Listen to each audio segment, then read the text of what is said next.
E ngā hau whakairo maunga e ngā awa tārai whenua, nau maira ki te Ao Māori. Tuatahi ake toko noa tua no ngā tāngata kua pāngia e te mate urutā. Ko tahi anō te tangata kua mate. He wahine kai ona tau e waru te kau no te wharetia ki kau mātua o Rosewood i o tautahi. Nō reira ko tahi mano e whārau e rima te kau mātahi te tōpūtanga tūroro. Te kau mātahi ngā tūroro kai rō hohi pera toko rua kai te wāhanga whao mōmō. Ko tahi mano e toru te kau mā ono ngā tāngata kua whakamāui ake i te mate. Ka mutu ko tahi rau e rua te kau mā whā ngā uri Māori e ono te kau mā whitu ngā uri Pasifika. Kua pāngia. E rima mano e rua rau e waru te kau mā iwa ngā tāngata i whakamātauhia.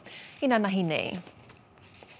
Nā, ki te waiariki nāia nei, e mate kiri ana ngā tūtei i te wāhi tiro i MAKETO i ngā kupu taunua ngā kaitōranga pū i puta i te hui a te komiti ohotata mate urutā e ki ana he nana ki a rātau. Ka mutu e whakahe ana rātau i te whakapai ko ētahi o ngā tūtei he mema kēnge. I haere ake tā tātou karerea KEREAMA RIGHT ki MAKETO i te rānei, kia tahuriki aia i nai nei. KEREAMA, hea te whānuitanga ake o tēnei take.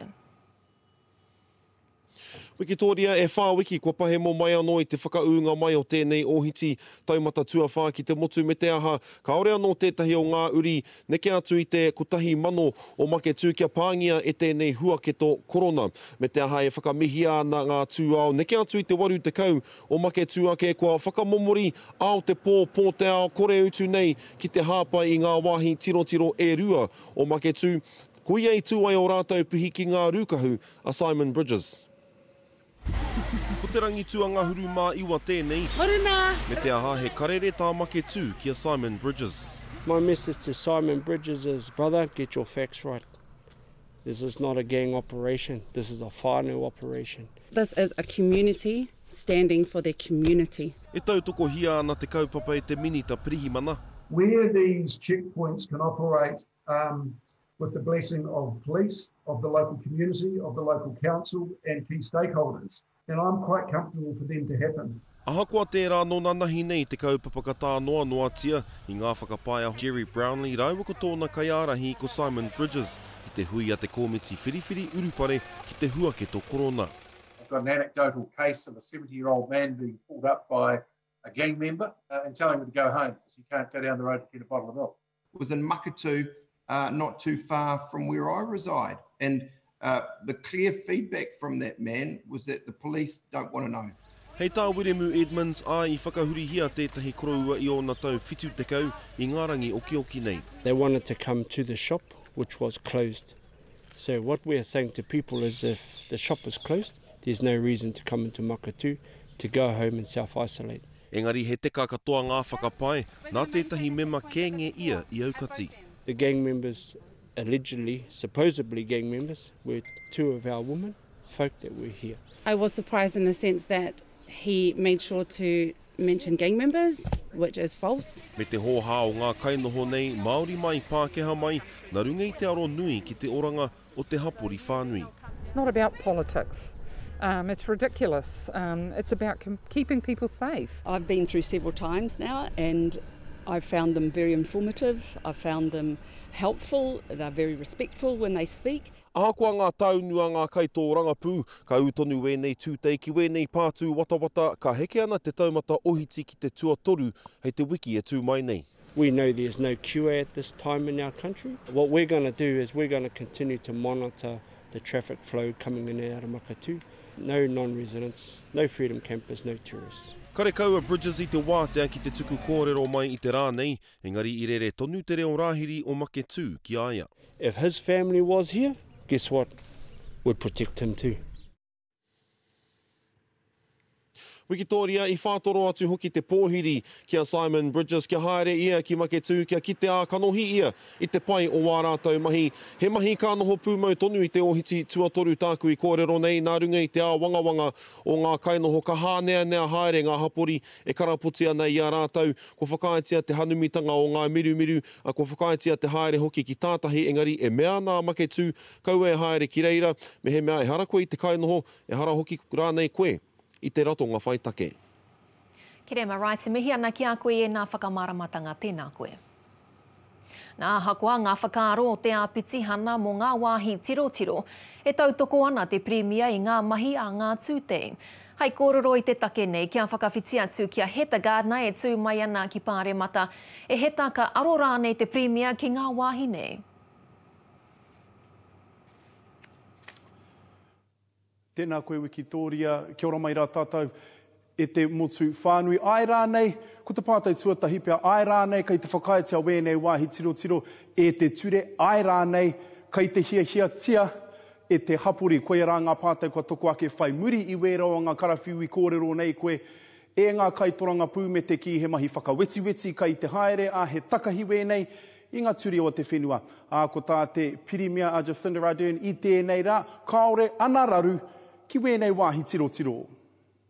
I was actually talking with the police leadership just this morning around some of those checkpoints, and the feedback I've had is that they've been working really closely on the ground to make sure that where communities have established their own response, that they've been keeping themselves safe, they've been keeping others safe, and they've been operating within the law.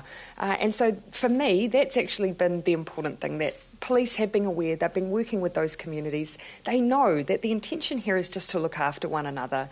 And so long as it's being done in a way that is not inhibiting what should be free movement and that people are being kept safe, then we can work with some of those responses in our communities. So you're okay with them, you are okay with these? No one would tolerate reports of bullying or abuse, but I haven't had them brought to me. In fact, I know the intent has been to look after communities, so as long as there's really just a not overstepping the mark there is a way to find a way through.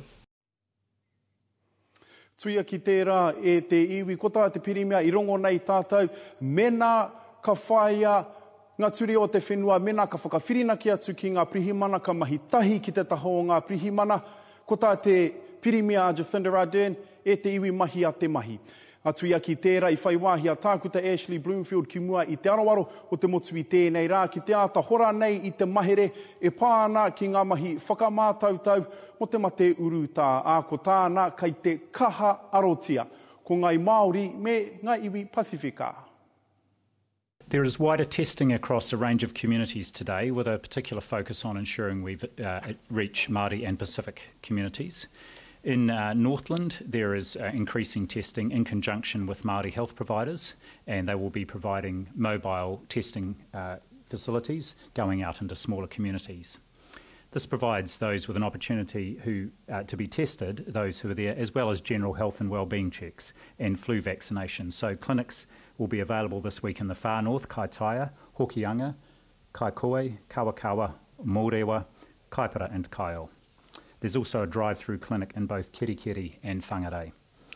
Taranaki DHB is continuing community testing of people with symptoms and encouraging anyone with symptoms to get tested. They're working with their Māori health provider network to help set up and deliver a range of outreach options to take testing closer to home.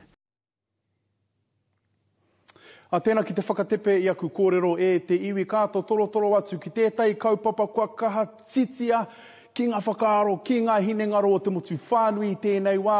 Ara, ko ngā whare hoko kai. Tika tonu ko meke tānara, ko KFC, ahake atu rānei, kua ūpū ki ngā whakaaro i tēnei wā. I tō tātou aro ki te heke, ki te taumata tuatoru, ko tā te pirimia aki i tēnei rā. Kau ai whakaaro nui ki aua wāhi rā, engari ke tirohia ko ngā whare kai ki roto i ngā hapori paku nei, whāngai hia kētia, wā rātou pūkoro. He āhuatanga, he uaua ka tāia māku Wikitoria, ka hinga au i te meke tānara mo wēnā kai, engari koia rā te aki a te pirimia, he kaupapa, he tiro mā tātou, he ngaungau mā tātou, hei kai mā te hine ngaro. Tāua e hoa e heta tēnā koe i ēnā whakamāramatanga.